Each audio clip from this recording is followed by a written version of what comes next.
जीवन सत्संग सुनिए ध्यान से थोड़ा।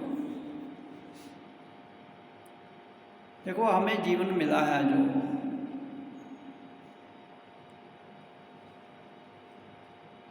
इस जीवन को जीने के लिए आपको जब तक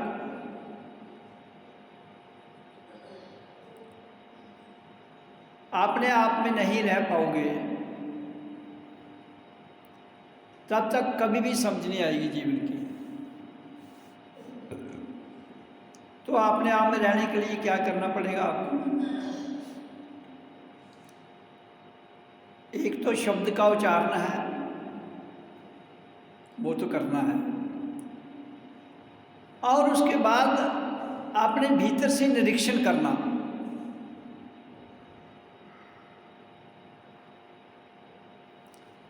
किस बात का?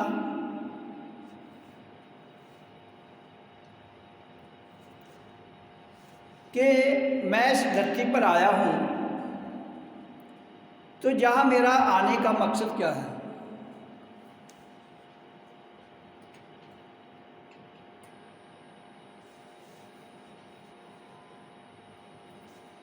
और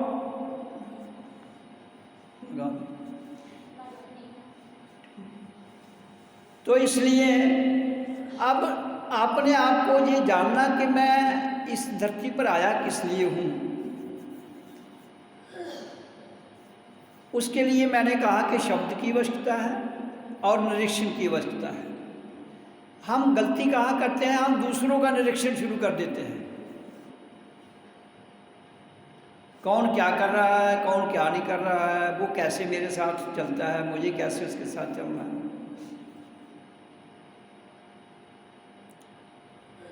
जब हम दूसरों का निरीक्षण शुरू कर देंगे तो फिर हम कभी भी अपने आप को नहीं जान पाएंगे। इसलिए सत्संग की लाइन में एकाग्रता, ध्यान और समाधि अवस्था, ये जब तक ये प्रतिक्रियाएं हमारे भीतर ना आ जाएं तो हम अपनी पहचान नहीं कर पाएंगे और अपना निरीक्षण नहीं कर पाएंगे।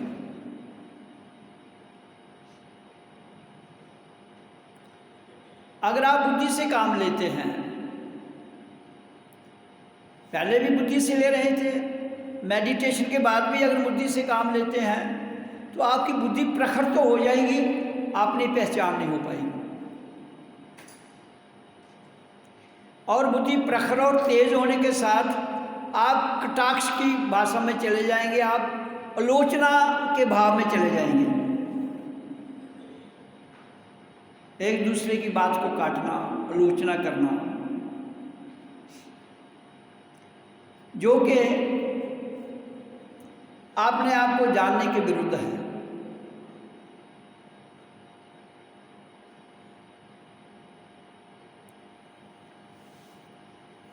इसलिए कभी भी किसी की आलोचना करने से पहले तो करनी नहीं चाहिए। अगर आप उसके काबिल हैं तो फिर तो ठीक है, अगर नहीं काबिल हैं तो फिर नहीं करनी चाहिए।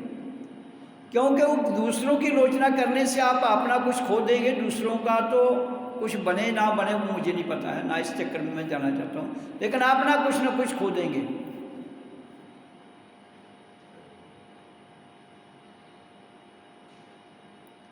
इसलिए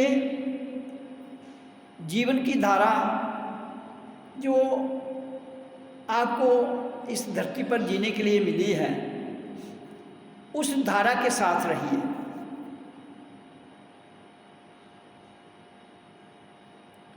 और वो आप तभी उस धारा से पक्की तरह जुड़ पाएंगे अगर आप अपने भीतर से कोई ऐसा दिव्य नज़ारा देखोगे।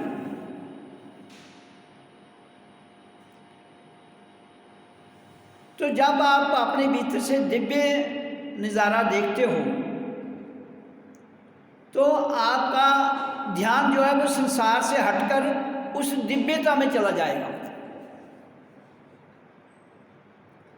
उस ईश्वरीय आनंद में चला जाएगा। जब उस ईश्वरीय आनंद में जाएगा तो नेचुरली आपका जो संसार का लगाव है वो हट जाएगा। क्योंकि संसार का लगाव जो है वो आंतरिक नहीं है, वो बाहर का है। और जो बाहर का लगाव है वो हमें भड़काता है, वो हमारे अंदर विचारधाराएं 1 से 2, 2 से 3, 3 से 4 ऐसे एक लंबी फहरिस्त बना लेता है। तो फिर हमें अपनी मेडिटेशन का प्रभाव जिस दिशा में होना चाहिए था उस दिशा में नहीं होता है, कहीं ना कहीं होगा, फिर दूसरी दिशा में होगा। ये जो प्रकृति का निजाम है, एक चीज़ को आप किसी चैनल में डालना चाहते हैं, अगर उस चैनल को आगे से बंद कर देते हैं तो दूसरी चैनल खुल जाएगी, नहीं तो ब्लॉक हो जाएगा, ब्लॉक होने से गड़बड़ हो जाएगी।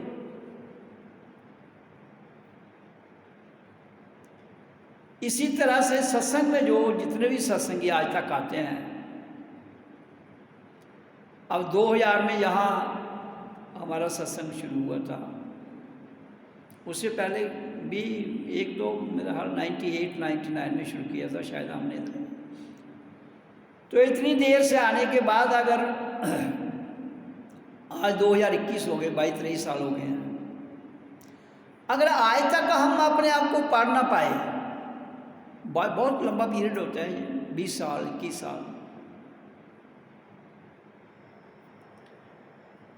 तो फिर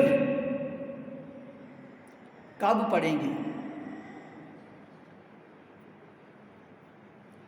जबकि ये इतना अपने भीतर से अपने आप को पढ़ना इतना मुश्किल नहीं है, लेकिन हमने दूसरों के उलझन में पढ़ के अपने आप को पढ़ना बंद कर दिया।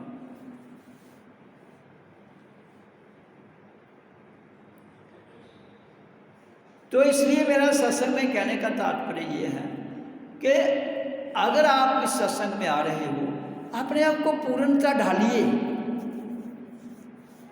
जितने भी सत्संगी यहाँ बैठे हैं उपस्थित हैं, उनको मैं सबको ये आग्रह कर रहा हूँ कि इसमें पूर्णता ढालिए और फिर अपने आप को जानिए। अपने आप को जान जाओगे तो अपना आप ही गुरु है।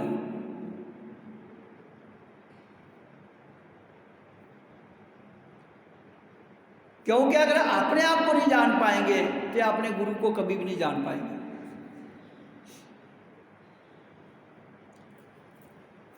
इसलिए मन में शंकाएं उठती रहेंगी, मन में विरोधाभास भी उठेगा, मन में विचार भी उठेंगे, मन में बातें भी उठेंगी।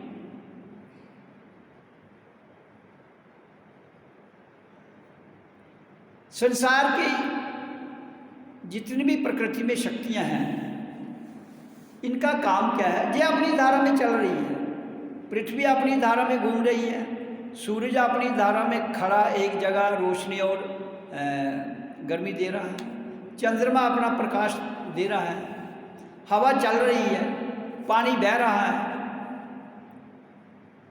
अग्नि अपना प्रकोप दिखा रही है, और आकाश सब कुछ समेट के अपने भीतर ले जा रहा है। लेकिन आकाश मैंने कहा एक आकाश प्रकृति में है, एक आकाश प्रकृति से परे है। अगर प्रकृति वाला आकाश आपका सब कुछ समेट लेता है तो आप कभी भी नहीं निकल पाओगे, जिसको काल चक्र कहते हैं। और जब प्रकृति वाले प्रतिक्रिया से निकल के आप उससे परे आकाश जो सबको संभाल लेता है और सबको संभाल लेने के बाद उसको शून्य में ले जाता है, वो प्रकाश है, वो आकाश है। प्रकृति का आकाश जो है वो कभी भी शून्य नहीं होता है। अगर उस आकाश में ही उलझे रहे, आप अपनी प्राण वायु को, प्राण शक्ति को उससे आगे ना ले पाए, तो उस विचारों में, द्वंद्व भाव में, विवादों में, विकारों में, सोच में, दिमाग में, मन में, इंद्रियों में, माया में, धरती के आकर्षण में अपने आप को उलझा लेंगे और फिर डर और शंका नहीं निकलेगी।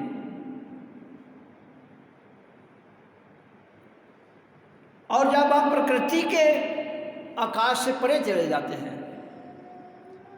तो वहाँ शून्य है, शून्य में ना डर है ना वहम है। वहम देखो, आपकी जेब खाली है, कोई पैसा नहीं है, आपको कोई फिक्र नहीं है कि फिर डरने ना है कि कोई मेरा पैसा निकाल लेगा। ये अगर आपकी जेब में पैसे हैं, नोट हैं, कुछ हैं, आप बार बार चेक करोगे उसको, यार मैंने इधर पैसे डाले हैं, कहीं कोई ले तो नहीं जाएगा। रात को भी सोएंगे तो कहीं उसको छुपा के रखेंगे। अगर है कुछ नहीं होगा तो आप कहीं भी सो जाओ, आपको क्या चक्कर है। इसी तरह से जब तक हम प्रकृति के आकाश में रहते हैं तब तक हमारे अंदर वहम भी रहता है, डर भी रहता है। और जब इससे परे चले जाते हैं तो खाली हो जाते हैं, फिर ना डर रहता है ना वहम रहता है।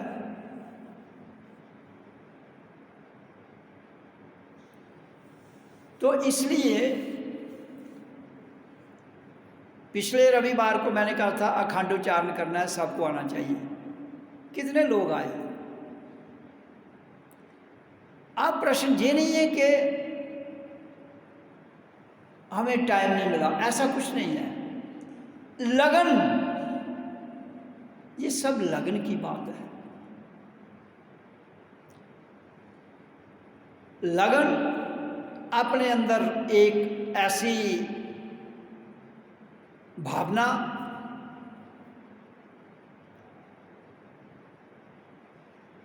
एक ऐसा स्ट्रांग विल आपकी, जो जब तक नहीं बनेगी तो तब तक काम नहीं बनता है। अब जितने लोग आते हैं यहाँ उच्चारण करने के लिए, अखंड उच्चारण की जो मैं बात करता हूँ,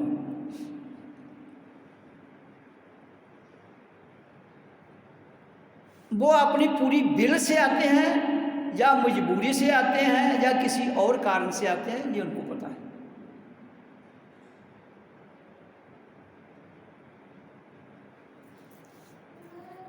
तो दुनिया में कोई भी कार्य जो है करने के लिए हमारी विल होनी चाहिए, उसके पीछे बड़ी स्ट्रांग विल।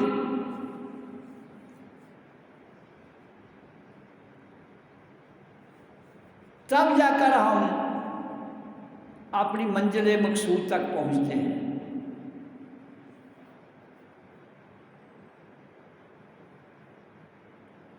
मैंने बहुत बार कहा है कि हमें अपने प्राण बाजू को खाली करना है, और प्राण बाजू जब खाली हो जाएगी, प्राण बाजू जब पिंड से बाहर आ जाएगी, ये पिंड खाली हो जाएगा, तो जो आकाश तत्व है, जो शून्य है, उससे हम जुड़ जाएंगे, अपने आप जुड़ जाएंगे। और फिर भीतर से ज्ञान भी प्रकट होना शुरू हो जाएगा।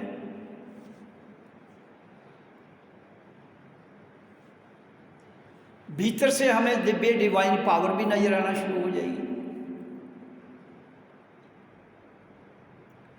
लेकिन संसार की जितनी मान्यताएं हैं, संसार की जितनी प्रथाएं हैं, तथाकथित पाखंड जितने हैं, वो कहाँ छोड़े हुए हैं? नहीं छोड़ेंगे।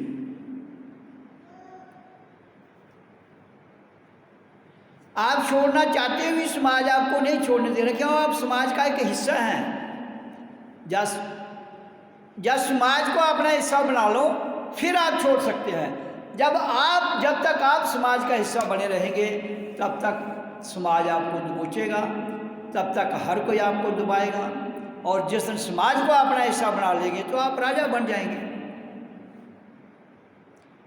फिर मान अपमान से परे चले गए ना।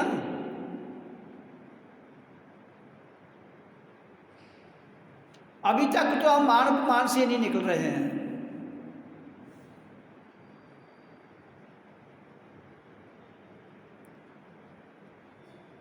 तो सत्संग में आकर हमें मान अपमान ये नहीं कोई आपकी वो बेइज्जती करता रहे, ऐसा कुछ नहीं। मान अपमान का अर्थ है कि आपको बड़ा सतर्क होकर चलना है। अननेसेसरी जिस चीज़ की आवश्यकता नहीं है उसमें उलझना नहीं है।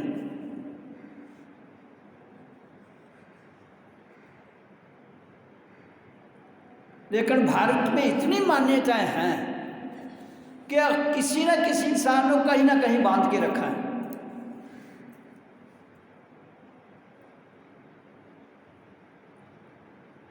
तो इसलिए हिंदुस्तान में सत्संगी भी बहुत हैं, मान्यताएं भी बहुत हैं, परमात्मा को, ईश्वर को मानने वाले भी बहुत हैं, लेकिन फिर भी अपनी मंजिल तक पहुंचने में असमर्थ हो जाते हैं। क्यों? कि एक मान्यता से निकलते हैं, दूसरी पकड़ लेती है, दूसरी से निकलते हैं, तीसरी पकड़ लेती है।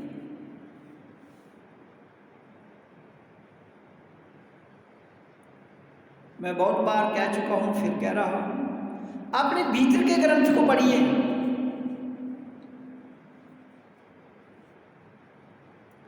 भीतर के ग्रंथ को पढ़ने के बाद जो दुनिया के ग्रंथ हैं फिर पढ़ लीजिए, अगर बड़ी ही इच्छा है आपकी ग्रंथ पढ़ने की। तो आपका भीतर का ग्रंथ जो है वो बिल्कुल सच बताएगा। बाहर का ग्रंथ आप वाचक तो बन सकते हो, कथावाचक बन सकते हो, पाठ याद करके रिपीट कर सकते हो, लेकिन उस सत्य को नहीं जान पाओगे जिस सत्य की मैं चर्चा करता हूँ।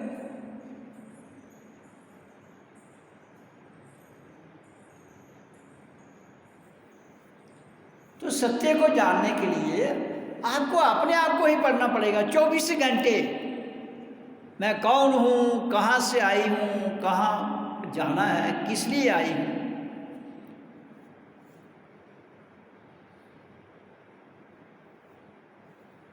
तो ये जीव आत्मा की बात है कि मैं कहाँ से आई हूँ,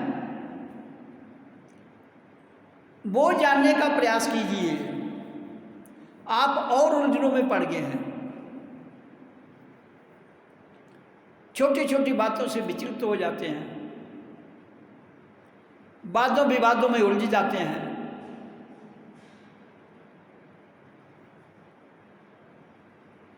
मन कहीं भड़क जाता है, मन पर एकाग्रता, काबू, ध्यान, समाधि,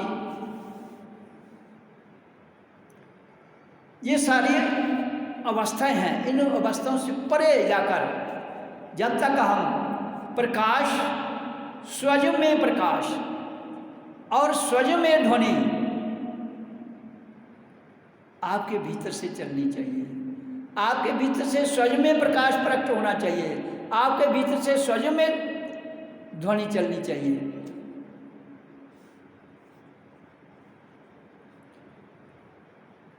मेन जो आपका लक्ष्य है वो उस टारगेट तक पहुंचना है। अगर हम उस टारगेट तक ना पहुंच पाए तो फिर धरती पर आने का अर्थ हमारा विफल हो जाएगा। फिर ये आकाश तत्व जो काल में है ये घुमाता रहेगा आपको अपने साइकिल में।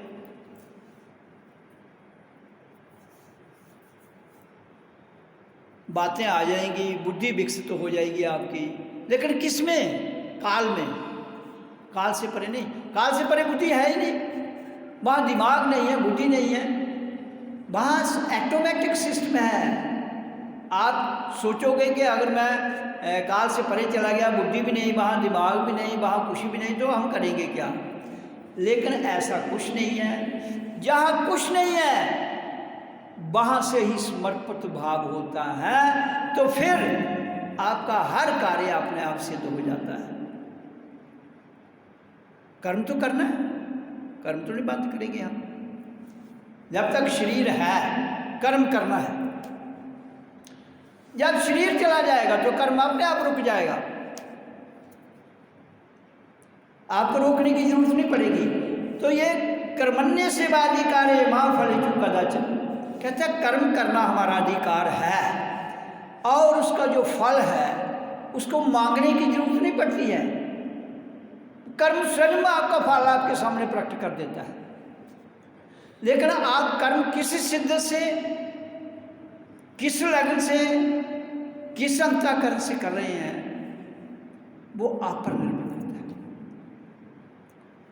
मैंने बहुत बार कहा है भाग्य तो होता है, लेकिन आप अपना भाग्य बदल सकते हो। जो भाग्य में लिखा वो मिलता है, लेकिन आप इस धरती पर आकर उसे बदल भी सकते हो, क्योंकि भाग्य बदलने का ऑप्शन आपके पास है। ये शरीर जब तक है तो आप अपने भाग्य को बदलने का समर्थ रखते हो। वो कैसे? कर्म के द्वारा। मेडिटेशन और कर्म के द्वारा।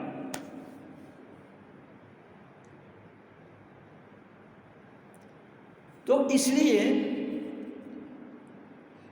मेरा कहने का भाव बड़ा स्पष्ट रूप से है कि जिस मेडिटेशन उच्चारण को आप कर रहे हो, इसमें लीन होने की आवश्यकता है। कर्म के साथ साथ जो आप कर्म करते हो, आप कर्म में आपके अंदर एकाग्रता आएगी, कर्म से आपके अंदर ध्यान लगेगा, शब्द आपको खाली करेगा और आपका जीवन सफल हो जाएगा। इसमें बड़े बड़े ग्रंथ उठाने की आवश्यकता नहीं है, सिंपल सा जीवन है। हाँ, कोशिश करो सत्य बोला जाए, कोशिश करो किसी से धोखाधड़ी ना की जाए,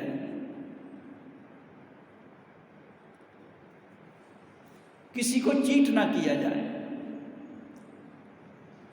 और अपने आप में रहते हुए जितनी किसी की हेल्प कर सकते हो, सहायता यथा योग्य को करो।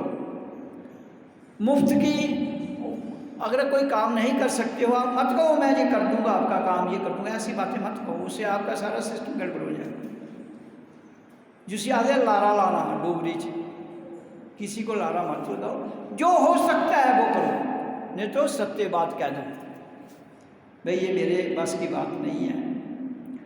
हाँ, जहाँ तक होगा मैं कोशिश करूँगा, सत्य ये नहीं। लेकिन आपको अपने जीवन को बदलने के लिए भजन बहुत जरूरी है।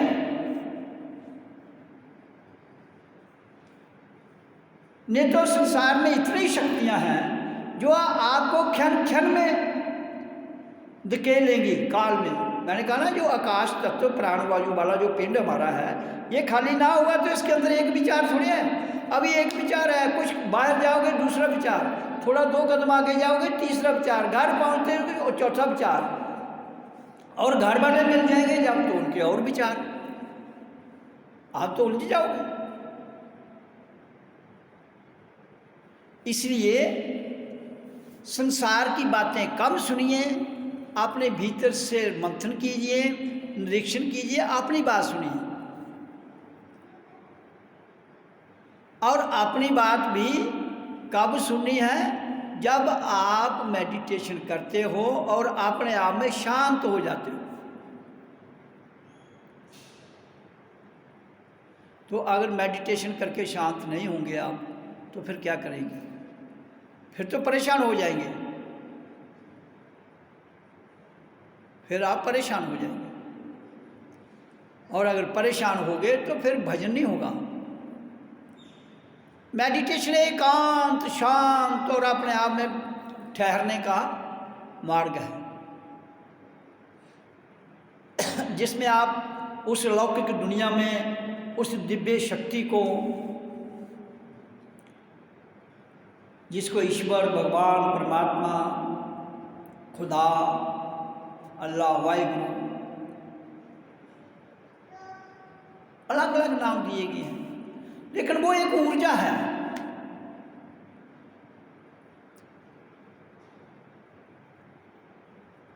वो ऊर्जा आ रही है, जैसे बिजली एक ऊर्जा है, आ रही है, बल्ब में जाएगी तो लाइट होगी, पंखे में जाएगी तो पंखा चलना शुरू हो जाएगा, हवा मिलेगी। अब बल्ब में तो लाइट ही मिलेगी, हवा नहीं मिलेगी आपको। तो इसी तरह से ये जो जितने भी नाम हैं, भगवान, अल्लाह, वाहिगुरु, ये अलग अलग स्वरूप हैं एनर्जी के, एक ऊर्जा के अलग अलग स्वरूप हैं। ऊर्जा एक ही है सबके भीतर, स्वरूप अलग है।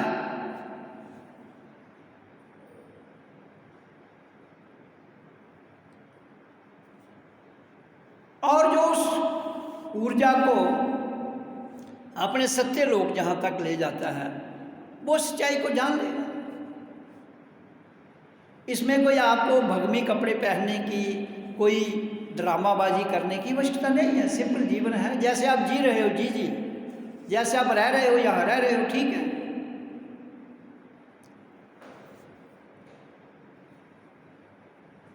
उसमें तथाकथित पखंड जमा करने की आवश्यकता नहीं है। हाँ, आपके भीतर कॉन्शियस क्या कहती है उसको जरूर आपने ध्यान में रखते हुए वैसा कार्य कीजिए। बाकी उलझना नहीं है, संसार से उलझने का कोई मतलब नहीं है, किसी से भी उलझने का कोई मतलब नहीं है। हाँ, अपने आप से उलझ कर सुलझ जाइए, दूसरों के साथ उलझ कर आप सुलझ नहीं पाएंगे, अपने आप अपने साथ उलझ कर सुलझ जाइए।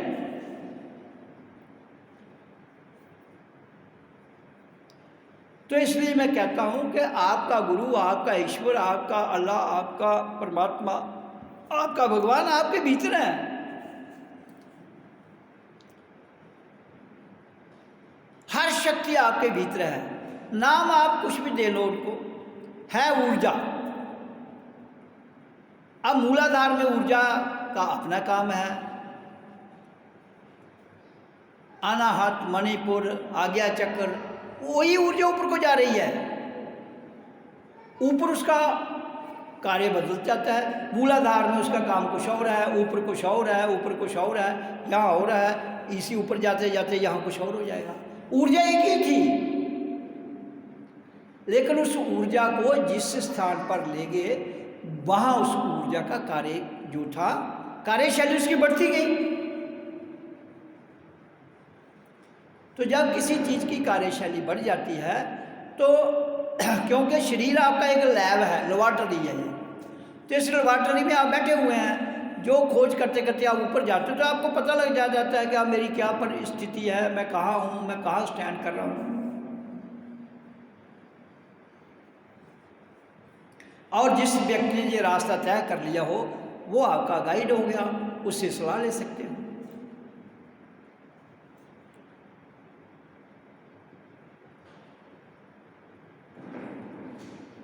तो ये एक संसार का चलन अपना है और रूहानियत का चलन अपना है, लेकिन संसार में रहते हुए हमें अपने आप में रहते हुए अपने कार्य को करते रहना है। जब हम ऐसा करने में सफल हो जाते हैं तो हमारी लगन के द्वारा, हमारे ध्यान समाधि के द्वारा एक समय आ जाता है जब हम अपने भीतर का प्रकाश और अपने भीतर की ध्वनि को 24 घंटे सुन सकते हैं और 24 घंटे प्रकाश को देख सकते हैं।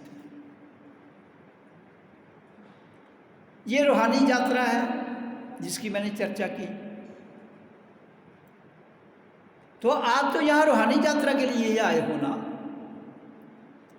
इधर स्वयं रूहानी यात्रा के और तो कुछ है नहीं, तो जिसके लिए आए हो उसको तो पूरा करो। अगर वो भी पूरी नहीं हुई, संसार भी पूरा नहीं मिला, तो धक्के खा के चले जाओगे, फायदा कुछ होना नहीं है।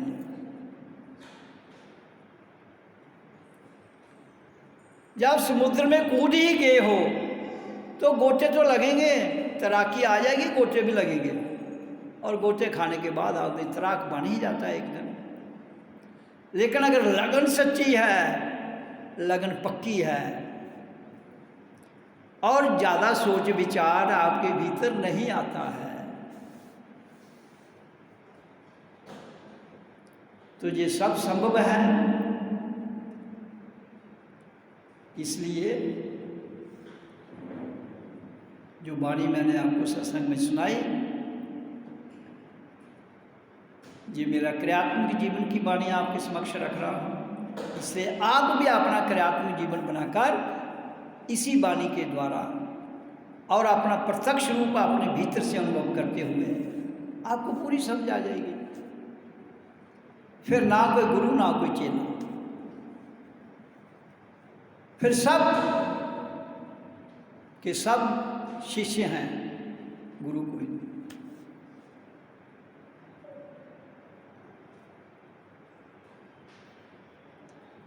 जो जिस स्थान पर है वो उतना ही बड़ा शिष्य बनता जाता है।